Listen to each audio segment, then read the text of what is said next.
إن الحمد لله نحمده ونستعينه ونستغفره ونؤمن به ونتوكل عليه ونعوذ بالله من شرور أنفسنا ومن سيئات أعمالنا من يهده الله فلا مضل له ومن يضلل فلن تجد له وليا مرشدا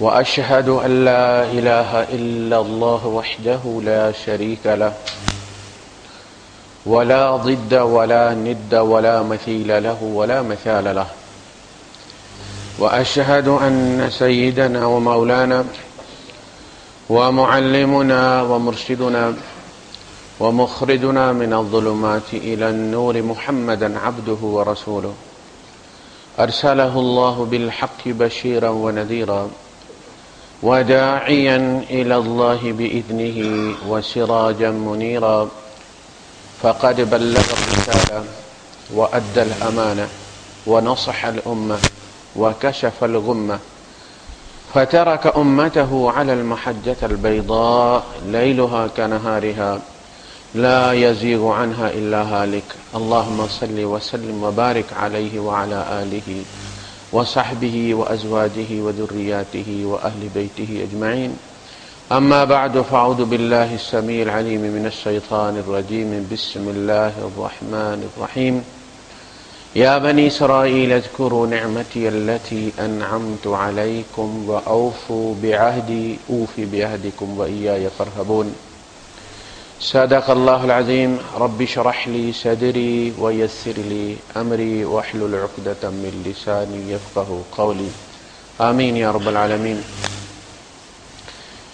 بنی اسرائیل پر مقدمہ چل رہا ہے، چارج شیٹ کیا جا رہا ہے ان کو، اللہ کے احسانات اور ان کی بغاوتیں، اللہ کے ساتھ ان کی چلی گئی چالیں، اللہ کا درگزر اور اللہ کی معافی اور ان کا پلٹ کر پھر وار کرنا، یہ سارا موضوع ہے اس سورت میں جو تقریباً 8-10 رکوع پر محیط ہے۔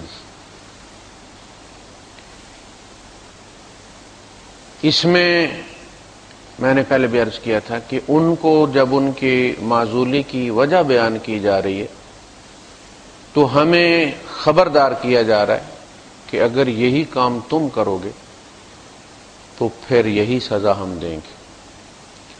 وَإِن تَعُودُوا نَعُدْ، اگر تم جرم دہراؤ گے تو ہم سزا دہرائیں گے۔ وَلَن تَجِدَ لِسُنَّتِ اللَّهِ تَبْدِيلًا، اللہ کی سنت جو امتوں کے عروج و زوال کے بارے میں ہے اس میں تم کوئی تبدیلی نہیں پاؤ گے۔ اللہ کے یہاں کوئی نیپوٹزم نہیں ہے، کوئی بھائی بھتیجا واد نہیں ہے، کوئی وہاں پہ اقربا پروری نہیں ہے، کوئی اللہ کا رشتہ دار نہیں ہے، سارے اللہ کے بندے ہیں، سب کے لیے قانون برابر ہے۔ زہر جو بھی کھائے گا وہ مر جائے گا، اس میں نہیں مسلمان کھائے گا تو وہ بچ جائے گا اور کافر کھائے گا تو مر جائے گا۔ اسی طرح اخلاقی معاملات میں بھی جس طرح ہم زوال پذیر ہوں گے تو جو عواقب اس کے دیگر امتوں نے بھگتے ہیں ہم بھی بھگتیں گے۔ ہم جو یہ سمجھتے ہیں کہ نہیں ہماری دفعہ اللہ پاک ادھر ادھر کر دے گا، تو چونکہ ہم کرپٹ ہیں، ہماری سوچ بھی کرپٹ ہے، ہم چاہتے ہیں ہمارا خدا بھی کرپٹ۔ یہاں تک کہ میں نے عرض کیا تھا کہ ہم کرکٹ میں بھی یہ چاہتے ہیں کہ نہیں ان کا کھلاڑی جو ہے وہ جب ہٹ کرے تو بال باؤنڈری تک یا اللہ نہیں جانی چاہیے، سلو ہونی چاہیے، اور ہمارے کھلاڑی کو تیز دوڑا دے، اس کا مسل پل نہیں ہونا چاہیے، سارا کام اللہ پاک کرے، ہمارا کھلاڑی کچھ نہ کرے، صرف وہ کنٹریکٹ کے پیسے لیتا رہے۔ ہم یہ چاہتے ہیں۔ اخلاقیات میں بھی ہم یہ چاہتے ہیں کہ ہم اسی طرح 2 نمبری کرتے کرتے مر جائیں اور قیامت کے دن لبیک اللہم لبیک کہتے اٹھیں ہم قبروں میں سے۔ ایسا نہیں۔ اللہ پاک نے فرمایا ہے وَمَا تُقَدِّمُوا لِأَنفُسِكُم مِّن خَيْرٍ تَجِدُوهُ عِندَ اللَّهِ، تم جو بھلائی اللہ کو آگے اپنے بھیجو گے وہ اللہ کے پاس تم پاؤ گے، جو بھیجو گے وہ ملے گا۔ ایسا نہیں کہ تم بھیجو تو برائیاں اور تم چاہو کہ اللہ پاک بیٹھا ان کو پالش کرتا رہے اور فارمیٹ کر کے ان کو نیکیاں بناتا ہے۔ جیسے تم دفن ہوگے ویسے تم اٹھو گے، جو بننا ہے اس دنیا میں بننا ہے، قبر میں کچھ بھی نہیں بننا۔ اچھا جی، اب آئیے آج کے درس کی طرف۔ فرمایا وَلَا تَلْبِسُوا الْحَقَّ بِالْبَاطِلِ وَتَكْتُمُوا الْحَقَّ وَأَنْتُمْ تَعْلَمُونَ۔ تلبسوا مت لباس پہناؤ، الحق بالباطل، حق کو باطل کا چھپانا ہوتا ہے نا، تو چھپانے کا طریقہ یہ ہے کہ کوئی اور چیز اس کے اوپر چڑھا دیجئے. تو کہا کہ تمہیں بھی پتا کہ یہ حق ہے، وانتم تعلمون، لیکن تم اس پہ کوئی نہ کوئی تلبیس چڑھا دیتے ہو. ایک ہے لابسا یلبسو لباسن، لابسا یلبسو لبوسن، لابسا یلبسو، لبسا یلبسو، مادہ ایک ہی ہے. ایک میں ہے کہ لبوس کسی چیز پہ دوسری چیز کو چھپانے کے لیے چڑھا دینا. یہ ہمارا جو لباس ہے یہ بھی ہمارے عیب چھپانے کے لیے ہمارے اوپر چڑھایا گیا ہے، جو ہمیں چھپاتا ہے. تو وہ کیا تلبیس کرتے تھے؟ پہلے تو وہ مانتے ہی نہیں تھے کہ آپ اللہ کے رسول ہیں. پھر جب انہیں مجبوراً ماننا پڑا تو انہیں پھر یہ کہنا پڑا کہ جی آپ تو امیین کے لیے آئے نا، مکے والوں کے لیے آئے، آپ ہمارے لیے تھوڑی مبعوث ہوئے. اچھا، یہ بہت زوردار دلیل تھی ان کی، چونکہ بنی اسرائیل میں انبیاء ہمیشہ اپنے قبیلے یا قوم کی طرف آئے، ہر بستی کی طرف آئے. ایک بستی کا نبی دوسری بستی میں جا کے نہ تبلیغ کر سکتا تھا، نہ وہاں کا کوئی بندہ اس کے پاس آئے تو اسے کچھ بیان کر سکتا تھا.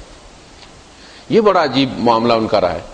اسی لیے آپ دیکھیں کہ جب لبنان سے کچھ لوگ گئے حضرت عیسیٰ علیہ السلام کے پاس اور ان سے ہدایت مانگی کہ جی آپ ہمیں تعلیم دیں، تو انہوں نے کہا کہ اپنے بچوں کی روٹی کون کتوں کے آگے ڈالتا ہے. یعنی جو الفاظ منسوب کیے گئے ہیں، یعنی مجھ پر میرے بنی اسرائیل، میں تو بنی اسرائیل کی کھوئی ہوئی بھیڑوں کی طرف بھیجا گیا ہوں، میں انٹائٹلڈ نہیں ہوں کہ میں تمہیں تبلیغ کروں، میں مخصوص لوگوں کی طرف بھیجا گیا ہوں.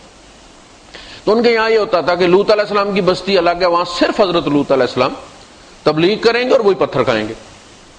ابراہیم علیہ السلام سامنے دیکھ رہے ہیں بستی، لیکن وہاں جا کے ان کی مدد بھتیجے کی نہیں کر سکتے ہو. اچھا، حضرت موسیٰ علیہ السلام نے جب دعا کی اللہ پاک سے کہ تو واجعل لی وزیرا من اہلی ہارون اخی، میرا وزیر بنا دے، مجھے بھی، میرے بھائی کو بھی نبی بنا دے، تو بھائی تو ویسے بھی بھائی کی مدد کرتا ہے نا، یہ نبوت مانگنے کی کیا ضرورت تھی کہ اسے نبی بنا دے. اس لیے کہ جب تک انہیں بھی اسی قوم کی طرف مبعوث نہ کیا جاتا، نبوت نہ دی جاتی، وہ تبلیغ وہاں نہیں کر سکتے تھے. ہر بستی کا اپنا نبی ہوتا تھا اور اس کی اپنی سارے، اسی لیے وہ شریعت موسوی کے پیروکار تھے. اصلاً ان کا کام اسی طرح تھا جس طرح آپ کسی مفتی کو کسی بستی میں بھیج دیتے ہیں، کسی عالم کو بھیج دیتے ہیں، ان کے یہاں اس کو نبی کہا جاتا تھا. وہ نبی باقاعدہ وحی آتی تھی ان کو، شریعت ان پہ نہیں آتی تھی، وحی آتی تھی، شریعت موسوی کے وہ تابع تھے.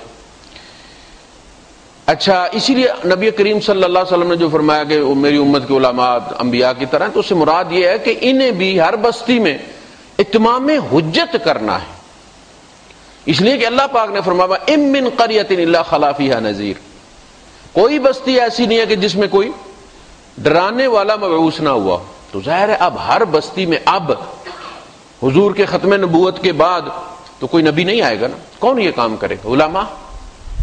اور اگر علماء بھی حق بیان نہیں کریں گے تو پھر تو گرفت ہوگی نا. اسی لیے ہیڈنگ لگائی گئی ہے شرح بخاری میں مولانا سلیم اللہ خان صاحب کہ علماء سے بھی اسی طرح پوچھا جائے گا جس طرح انبیاء سے پوچھا جائے گا ان کی دعوت کے بارے میں کہ تم نے اتمام حجت کیا یا نہیں کیا. یہ بہت خطرناک، جسے کہتے ہیں سینسٹیو جاب ہے یہ، کہ آپ نے نبی والی ذمہ داری لی ہوئی ہے کہ کچھ بھی ہو جائے میں نے حق بیان کرنا ہے. لوگ تو آج سمجھتے ہیں بڑے آرام کی بات ہے، مولوی صاحب مسجد میں اسی میں رہتے ہیں. یہ بہت ذمہ داری ہے، یہ اسی آگے کی آگ بھی بن سکتا ہے اگر حق کو چھپایا جائے اور اتمام حجت نہ کیا جائے.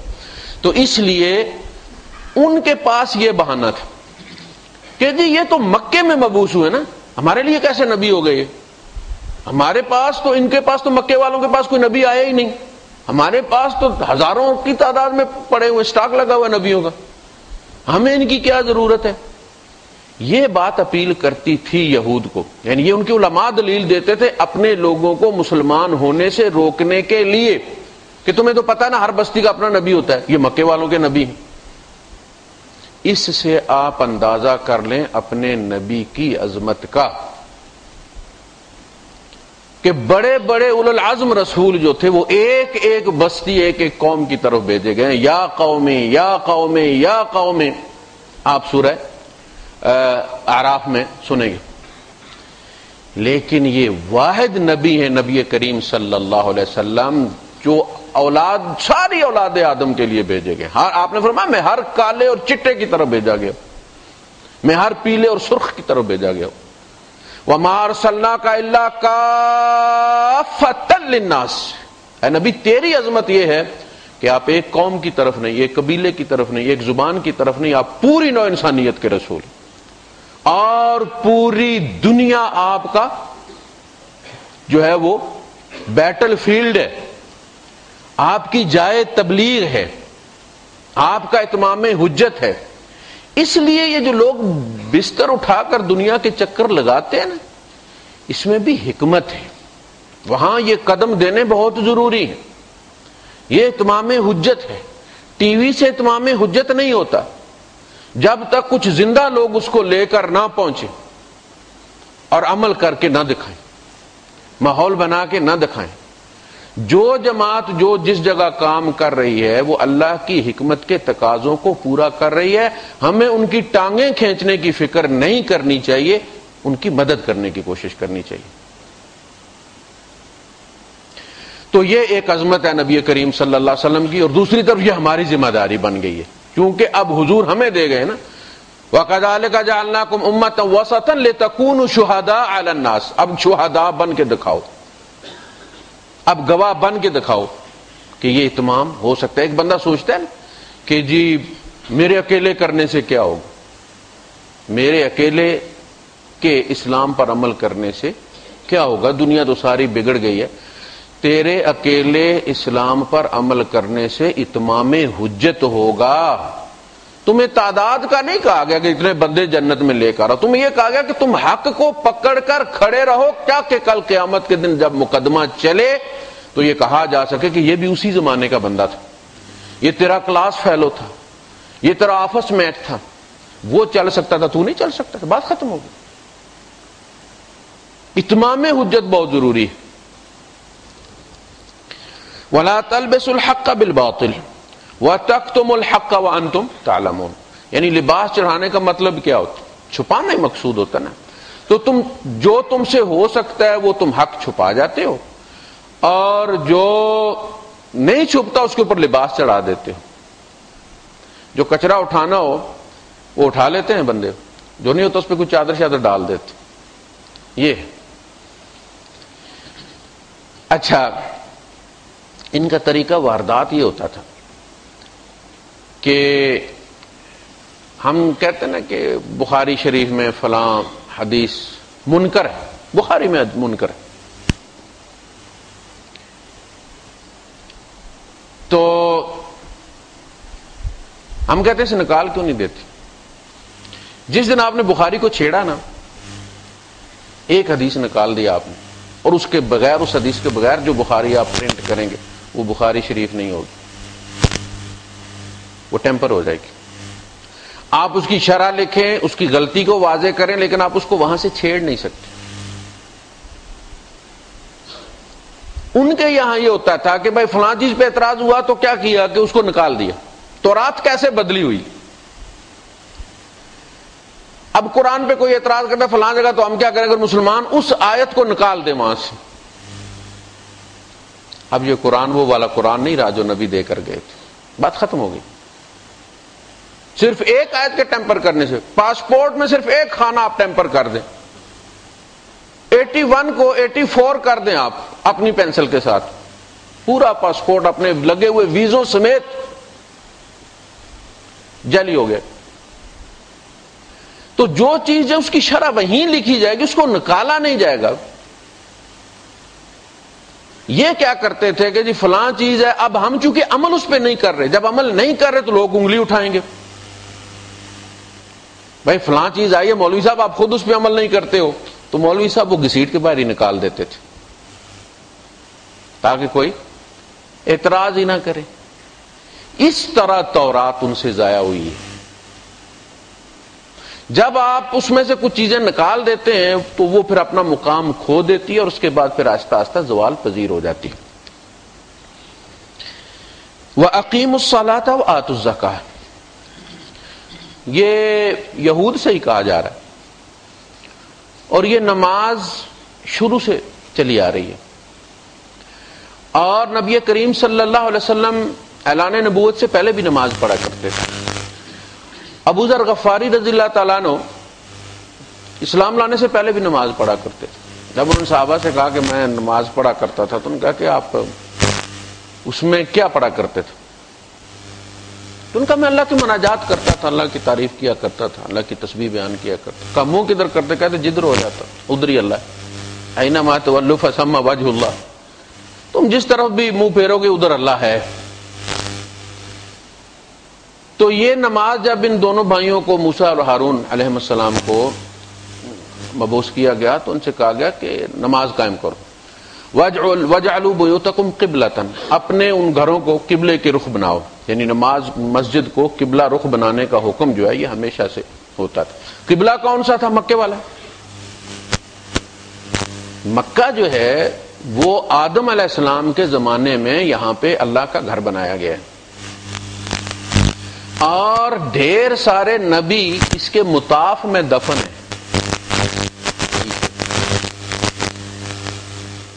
تو جو رسول فارغ ہو جاتا تو اس کی امت برباد کر دی جاتی تھی، کیونکہ رسول جو تھے، میں نے عرض کیا تھا نا کہ اس کے لیے ان کے لیے عدالت ہمیشہ دنیا میں لگتی ہے. کتب اللہ لأغلبن انا ورسلی، جب دعوت کا وقت ختم ہو جاتا تھا تو پھر دنیا میں عدالت لگتی تھی اور سزا سنا دی جاتی تھی قوموں کو، اور وہ قومیں دنیا میں سنائی ہوئی سزا کے مطابق ہی جہنمی ہے. اور رسول فارغ ہو کے آ جاتے تھے. ظاہر ہے جب قوم ختم ہو گئی ہے تو رسول پھر واپس آ کے اپنی موت تک اللہ اللہ کرتے رہتے تھے حرم میں. ابراہیم علیہ السلام کو وہ جگہ دکھائی گئی تھی جو مرور زمانہ سے بیت اللہ، چونکہ یہ سیلاب والی جگہ تھی، جب بھی بارش ہوتی تھی تو ڈہلوان تھی، یہاں پانی آیا کرتا تو وہ بیٹھ گئی تھی اور ریت چڑھ چڑھ کے وہ دفن ہو گئی تھی. تو اس وقت اللہ پاک نے کہا کہ یہاں کھودو. بنیادیں وہی ہیں جو آدم علیہ السلام کی ہیں. وَإِذْ يَرْفَعُ إِبْرَاهِيمُ الْقَوَاعِدَ مِنَ الْبَيْتِ، انہیں وہ قواعد دکھائے گئے اور پھر ان پہ انہوں نے اس کی تعمیر کی. تو نماز شروع سے ہے تو ان سے کہا کہ اپنے گھروں کو قبلہ رخ بناؤ. وَاجْعَلُوا بُيُوتَكُمْ قِبْلَةً وَأَقِيمُوا الصَّلَاةَ، اور نماز کو قائم کرو. اور موسیٰ علیہ السلام سے پہلی جب ملاقات ہوئی تو پہلی ملاقات میں ہی نماز فرض کر دی گئی. اننی انا اللہ لا الہ الا انا فاعبدنی واقم الصلاۃ لذکری، یہ نماز پہلی چیز ہے. اسی طرح مسلمان ہونے کے بعد مسلمان ہونے اور کافر ہونے کی نشانی جو ہے وہ نماز. کوئی بندہ کہے میں مسلمان ہوں، اس کے بعد وہ نماز نہیں پڑھتا، اس کا مطلب مسلمان نہیں ہوا.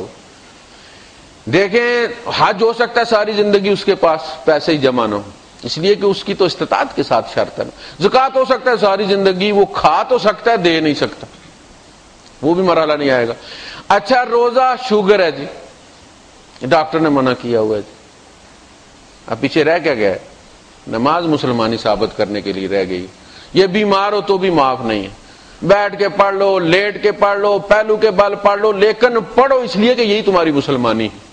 من ترکھا فقد کفر، جس نے اس کو ترک کیا اس نے کفر کر دی. اور ہم اس کو بہت معمولی لیتے ہیں، ہم اس کو ہابی سمجھتے ہیں کہ کچھ بڈھے ٹھیڑے ہیں جن کو نیند نہیں آتی تو چلو مسجد چلے جاتے ہیں، جا کے اللہ اللہ کرتے ہیں، نماز پڑھ. جوانوں پہ تھوڑی فرض ہے، پڑھ لیں گے، عمر پڑی ہوئی ہے یار. تو یہ سب سے پہلی چیز ہے جو دنیا میں بھی مسلمانوں پر فرض کی گئی ہے اور سب سے پہلے فرائض میں قیامت کے دن اسی کا محاسبہ ہوگا. وَأَقِيمُوا الصَّلَاةَ وَآتُوا الزَّكَاةَ، نماز قائم کرو اور تاکہ تمہارے اندر عاجزی آئے. زکوٰۃ دو تاکہ تمہارے اندر سے حب مال نکل جائے. یہ جو نماز ہے یہ حب جاہ کو ختم کرتی ہے. جب بندہ اپنا سر اللہ کے سامنے رکھ دیتا ہے تو بات ختم ہو جاتی ہے. لیکن ہمارا مسئلہ یہ ہے کہ بات ختم ہوتی نہیں. ہم سر تو زمین پر رکھ دیتے ہیں لیکن دل نہیں رکھتے. وہ جو شاعر نے کہا نا کہ ہو مبارک تمہیں سر جھکانا، پھر بھی اتنی گزارش کروں گا دل جھکانا بھی لازم ہے زاہد، سر جھکانا ہی سجدہ نہیں ہے۔ دل نہ جھکے، خشوع جس کا نام ہے نا، خشوع دل کے جھکنے کے کہتے ہیں، سر کے جھکنے کو صرف سجدہ ہی کہا جاتا ہے۔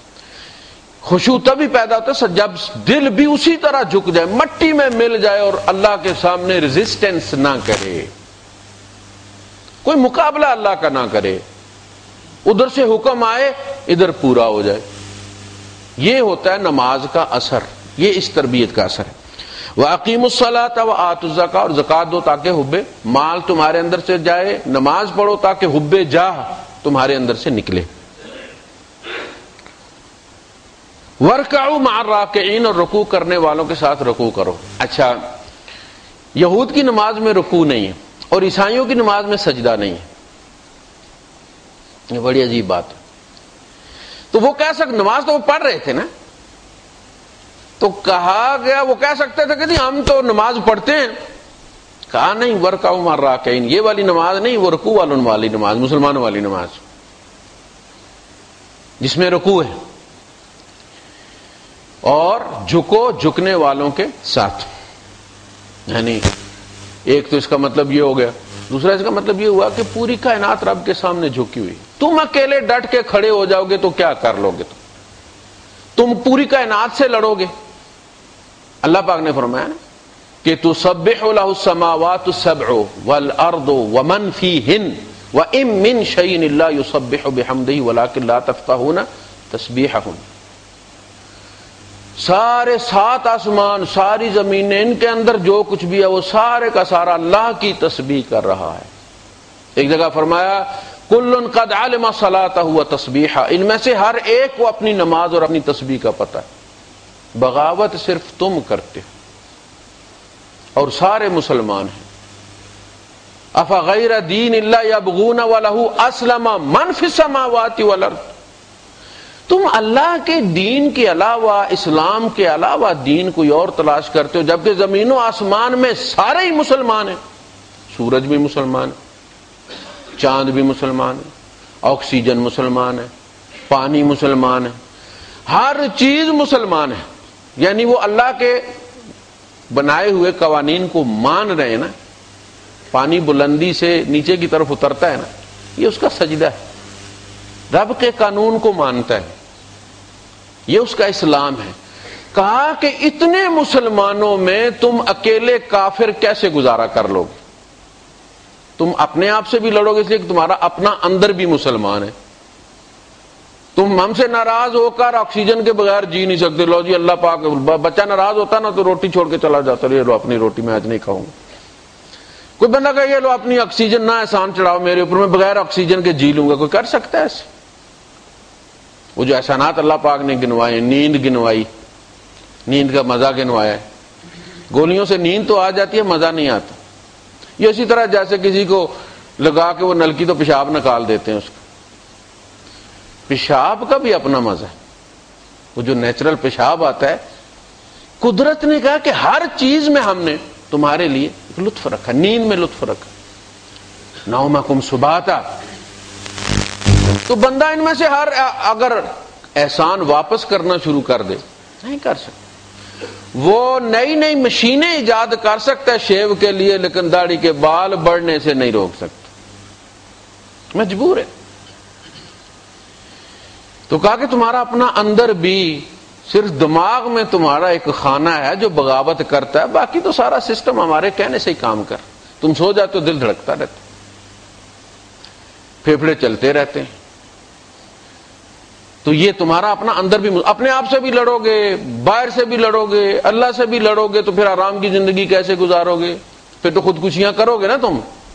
اگر سکون چاہیے، اسلم تسلم، اسلام میں آ جاؤ، آرام سے رہو گے، چین سے رہو گے۔ اے ایمان والو ادخلوا فی السلم کافہ، سارے کے سارے تم چین میں کیوں نہیں آتے؟ سارے کے سارے سلامتی اور سکون اور پیس اور امن میں کیوں نہیں آتے؟ ایک بندہ باقی اس کا سارا حصہ آپ فریزر میں رکھ دیں، بس ایک پاؤں اس کا چولہے پہ رکھ دیں، کتنے پرسنٹ چولہے پہ آیا اور کتنے پرسنٹ ٹھنڈا ہے، تو آرام سے رہے گا وہ۔ کہا کہ تم زندگی کا ہر شعبہ اسلام میں کیوں نہیں لے کر آتے؟ آدھے سے زیادہ تم نے چولہے پہ رکھا ہوا، صرف ٹوپی سر پہ رکھ کے مسجد میں آ جانے سے تم ٹھنڈک محسوس کرو گے؟ پھر کہتے ہیں نماز بھی پڑھتے، مصیبتیں بھی پیچھے نہیں چھوڑتے، ہم نماز بھی پڑھتے، فلاں کام نہیں ہوتا۔ زندگی کے ڈھیر سارے شعبے ہم نے چولہے پہ رکھے ہوئے، یہ چولہا آگے بڑا ہو کے کیا بن جائے گا؟ جہنم۔ یہ آگ بڑی ہوگی آگے جا کے۔ ادخلوا فی السلم کافہ وارکعوا مع الراکعین، جھک جانے کے والوں کے ساتھ تم بھی جھک جاؤ، سلامت رہو گے۔ اتامرون الناس بالبر، مولوی آ گئے۔ یہ اصل میں خطاب کن سے؟ علماء یہود سے ہے۔ ان سے کہا گیا کہ دیکھو تم اگر انکار کرو گے نا، کفر کرو گے تو باقی جو تمہارے ماننے والے کفر کریں گے وہ تمہارے کھاتے میں جائے گا۔ یعنی اگر ایک مولوی حق بات مان لے تو جتنے اس کے متبعین ہیں وہ اس حق کو مان لیں گے کہ تو اس کو ان کا اجر ملے گا۔ حضور نے جو خط لکھا تھا کیسر کو، اس میں یہ لکھا تھا کہ تو اسلام لے آ، تیری ساری قوم کے اسلام کا تمہیں اجر ملے گا۔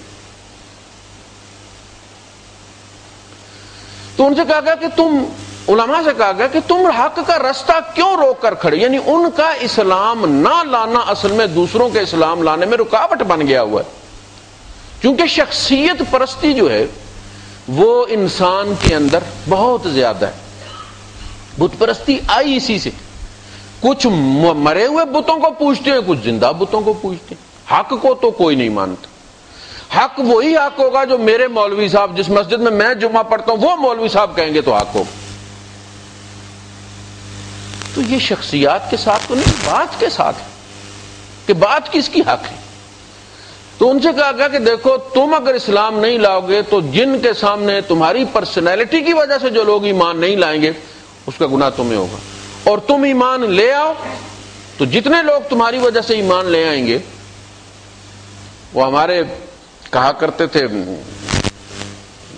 جماعت میں، جب مرکز میں، تو وہ کہا کرتے تھے، مولوی سے کہا کرتے، جب اجتماع ہوتا تھا نا علماء کا الگ سے ہوا کرتا تھا، اب بھی ہوتا ہے، تو وہ ان سے کہتے ہیں کہ دیکھو یار تم نے نہیں نکلنا نا تو مت نکلو، لیکن تم کم از کم شب جمعہ میں آ جایا کرو تاکہ جو تمہارے متبعین ہیں، جو تمہارے فالوورز ہیں، جو تمہیں جانتے مانتے ہیں لوگ، وہ جڑ جائیں گے کام کے ساتھ، اور ان کے کام کا اجر تمہیں ملے گا کیونکہ تم سبب بنو گے اس کا۔ یہی بات اللہ پاک یہاں کہہ رہا ہے۔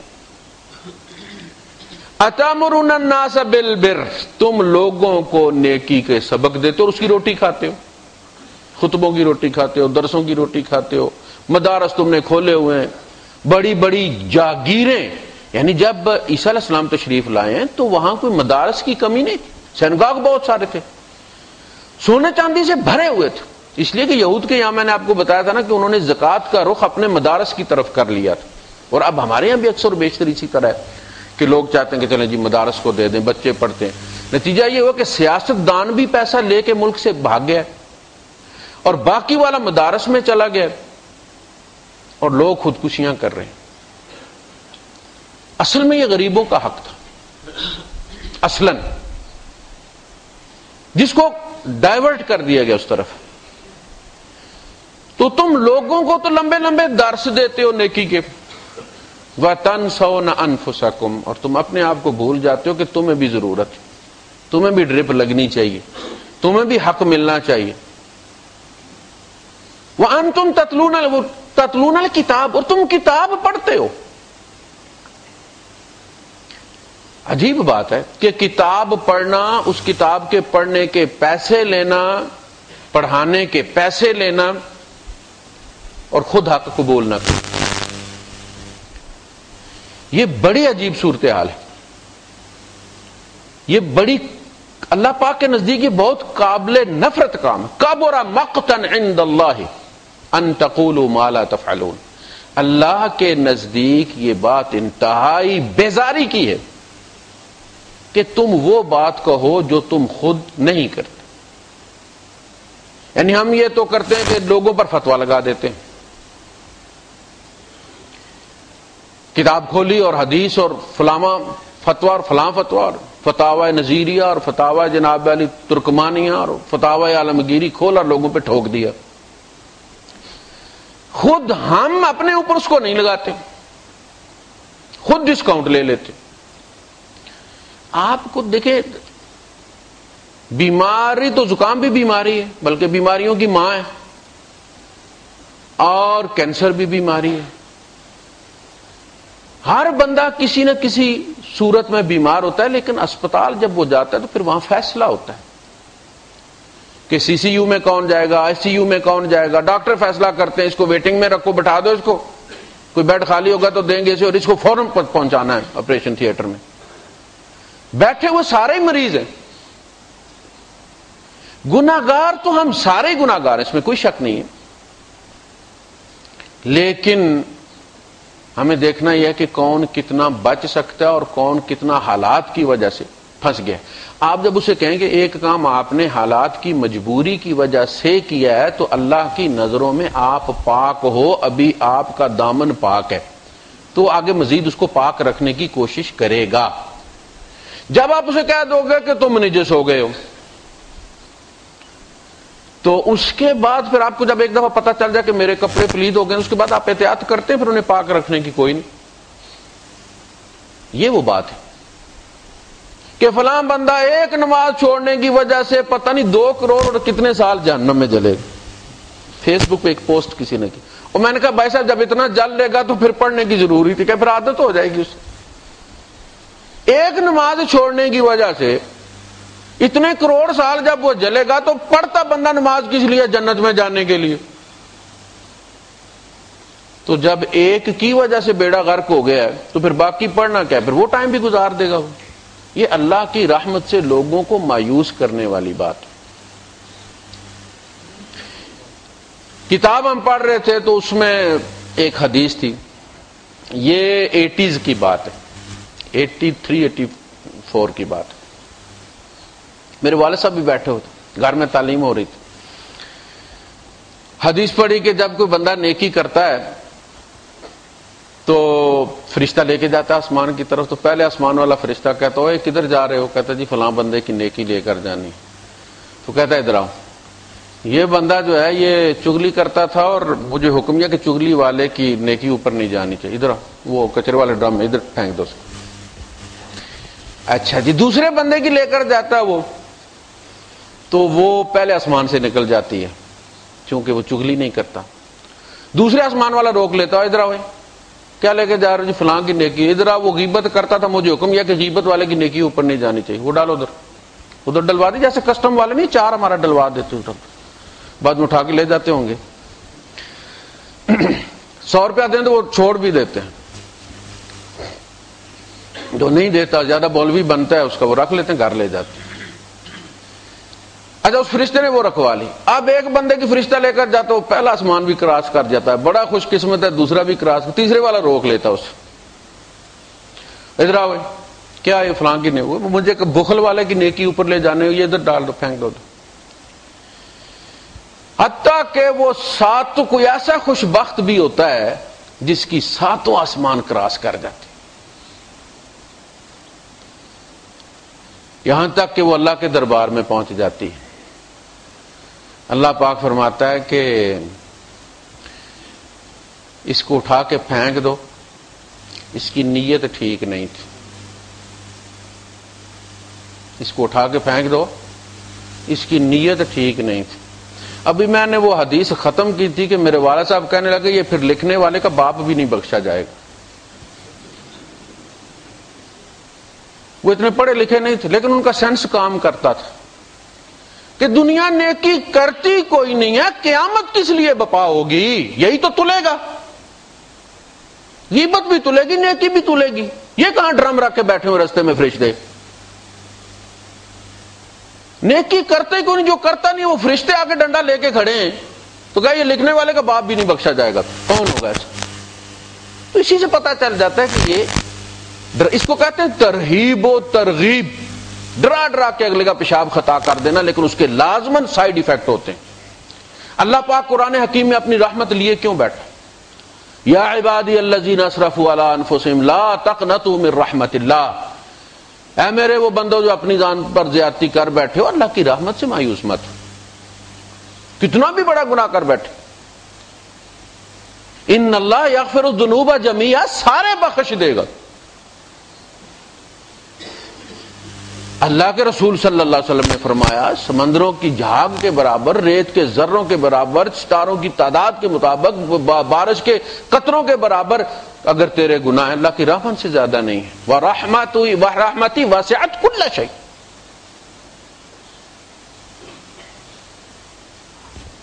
وَإِذَا جَاءَكَ الَّذِينَ يُؤْمِنُونَ بِآيَاتِنَا فَقُلْ سَلَامٌ عَلَيْكُمْ كَتَبَ رَبُّكُمْ عَلَى نَفْسِهِ الرَّحْمَةَ۔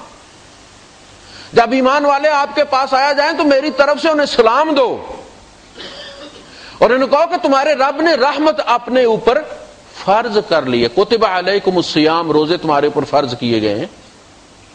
کتب علی نفسہ الرحمہ، اس نے نماز نہیں اپنے اوپر فرض کی، اس نے رحمت کرنا فرض کر دی ہے۔ یہ کیا ہے؟ مایوس نہیں کرتا۔ آپ ڈرا ڈرا کے لوگوں کو مایوس کرتے ہیں۔ آپ کیا سمجھتے ہیں؟ اس سے لوگ آپ انسانی فطرت کو آپ نہیں سمجھتے، اس کا خالق سمجھتا ہے۔ اسے پتا ہے کہ ڈر کی ایک حد ہے، اس کے بعد چوڑی لوز ہو جاتی ہے۔ بعض زور والے جب اسکرو ڈرائیور سے وہ لگتے ہیں نا، پھر اسکرو ٹائٹ کرنے تو زیادہ زور لگاتے ہیں، پھر وہ سلپ کر جاتی ہے چوڑی۔ مولوی صاحب بہت سارے لوگوں کی سلپ کر دیتے ہیں، اللہ نہیں کرتا، وہ واپس لے کر آتا۔ وہ ہر روز ہاتھ پھیلا دیتا ہے، حل من مستغفر فاغفر لہ، کوئی ہے بخشش مانگنے والا میں اسے بخشوں؟ حل من مسترزق فارزقہ، ہے کوئی رزق مانگنے والا میں اسے رزق دوں؟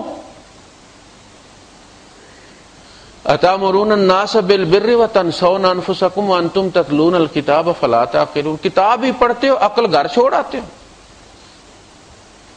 عقل لاک کر کے کتاب پڑھتے ہو۔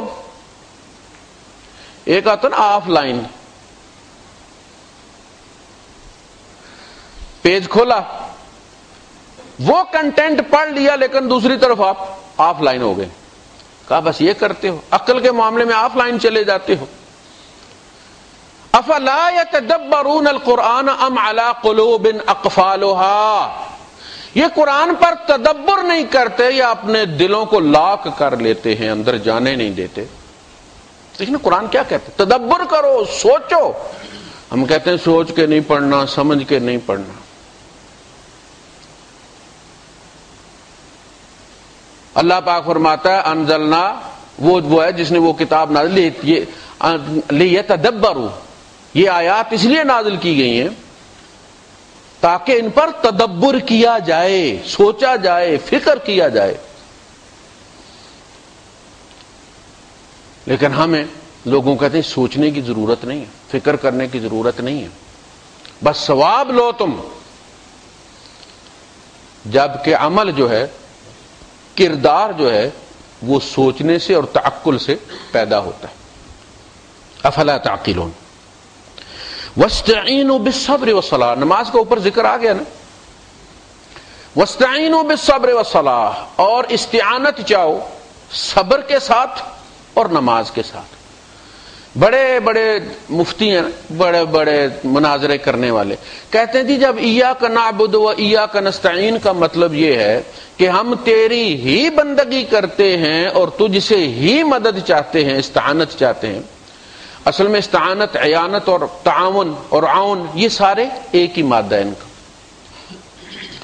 تعاون ہے کسی کے ساتھ تعاون کرنا، اور استعانت ہے کسی سے تعاون مانگنا۔ بلا اسباب استعانت جو ہے وہ صرف اللہ سے ہوگی۔ بلا اسباب استعانت، اگر آپ کسی سے کہتے ہیں کہ یار وہ پلگ پانا دینا، تو یہ استعانت نہیں ہے، یہ تعاون کی ایک قسم ہے، یہ کوآپریشن ہے۔ تعاون علی البر والتقوی، نیکی کے کاموں میں، بھلائی کے کاموں میں تعاون کرو ایک دوسرے سے۔ استعانت کا لفظ ہمیشہ وہاں آتا ہے جہاں بلا اسباب، کہ اللہ پاک میرا یہ کام بنا دے، میرے ہاتھ میں کچھ نہیں ہے، یہ استعانت۔ آپ دبئی جانا چاہتے ہیں، اسباب سارے آپ کے پاس موجود ہیں، گاڑی ہے، نیا ماڈل ہے، گاڑی میں پیٹرول بھرا ہوا ہے، آپ ڈرائیور ہیں، سالک ٹیگ بھی لگا ہوا ہے، سب کچھ ہے، لیکن آپ کہتے ہیں اللہ پاک دبئی پہنچا دے مجھے۔ اگلی بات آپ کے بس میں نہیں ہے، دبئی پہنچ جانا آپ کے بس میں نہیں۔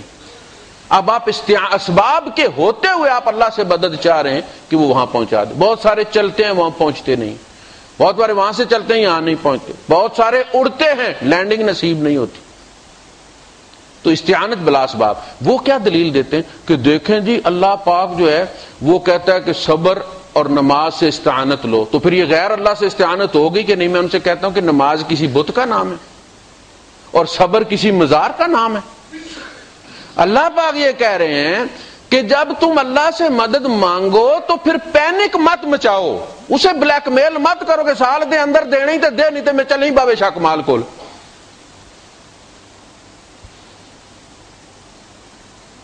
پینک مت مچاؤ, صبر کے ساتھ کرو. اللہ کو چھوڑ دو, وہ اپنا کام کرے اپنی حکمت کے مطابق. تمہیں کب دینا ہے, کتنا دینا ہے, یہ اس پہ چھوڑو, ٹائم فریم مت دو اسے. یہ صبر کے معنوں میں. اور نبیوں سے کروا کر اللہ پاک نے صبر دکھایا ہے. 18 سال کی بیماری ایوب علیہ السلام نے کاٹی ہے. اپنی جو قریب ترین محبوب ترین ہستیاں تھیں اللہ پاک نے ان پہ مصائب لا کر 40 سال حضرت یعقوب علیہ السلام بیٹے کی جدائی میں روئے.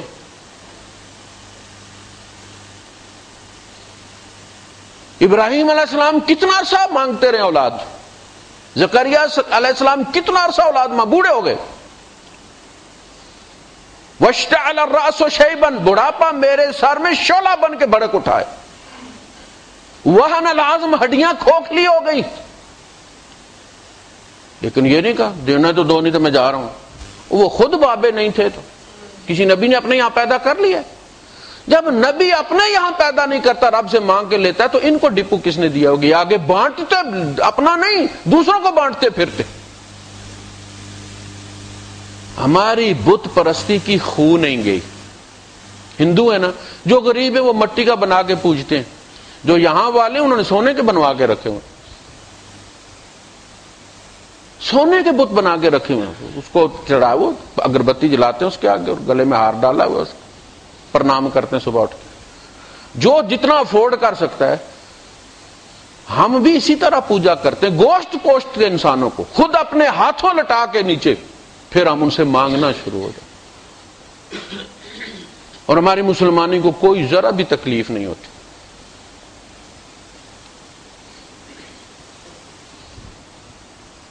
تو واستعینوا بالصبر, صبر کے ساتھ یعنی اللہ سے اگر استعانت چاہتے ہو, اگر تم چاہتے ہو کہ اللہ تمہاری مدد کرے تو پھر شور مت مچاؤ, اللہ کو اس کی حکمت کے حوالے کر دو, اس پہ اعتماد کرو. پھر بد اعتمادی مت کرو. وہ یہ وعدہ وہ سنتا ہے تمہیں, ایسا نہیں ہے کہ بات پہنچی نہیں. تو یہ بھی خفقی ہوتی ہے کہ میری فائل کہیں دب نہ گئی ہو, ایسی بات نہیں. وَلَقَدْ خَلَقْنَا الْإِنسَانَ وَنَعْلَمُ مَا تُوَسْوِسُ بِهِ نَفْسُهُ, یہ انسان ہم نے کوئی امپورٹ نہیں کیے, ہم نے بنائے ہیں. اور ہم اس کے وسوسوں سے بھی آگاہ رہتے. میں ہر وقت آن لائن رہتا ہوں, اسی لیے تم زندہ ہو.